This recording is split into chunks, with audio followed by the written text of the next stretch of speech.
kind of approached it in our family was, that's a best case scenario. You know what? That's not something you bet on. You bet on your education.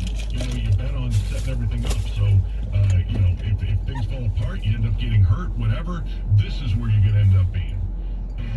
And when you plan for that and hope for the other, dreams are making it to the pros, then that's, I believe that's what worked for me. I think that's the best way to go about it. But some parents included cashing in on the, well, look at my kids. Let me go ahead and get them a shoe deal now, and let's go ahead and... LaMelo Ball. Or Lamar.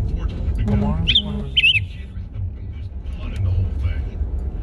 Well, you end up talking about more, but you end up talking more about the ball father than you do about the ball kids sometimes. Yeah, yeah. And which is an amazing thing too, that the kids have been able to, get past a lot of that stuff. And they kind of roll their eyes at their dad a lot of times. If you notice that.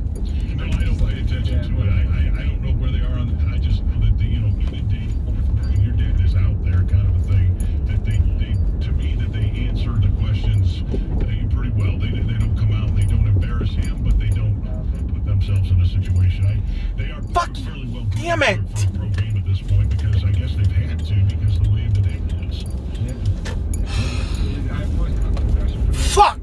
That very fine line. Look, their dad has obviously done something. Right. He also wants to all the credit. Maybe it's their mom? The greatest, the best, the most ever. She in the Some picture? of it's marketing, some of it's just she's a little bit nuts. I don't know. But I think the kids both love their father, and they don't want to embarrass him at the same time.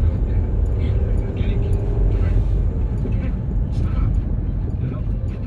It's like any kid when you're at that age, you're just trying to figure out who you are, man. Yeah, but I guess you grow up and you're kind of used to it. I don't know. So, and the whole now watches for Bronny James to see how we get video highlights from his high school basketball. Well, that's everybody else. It's not LeBron. I just wonder if that kid's going to be able to find his own identity at some point. I don't know.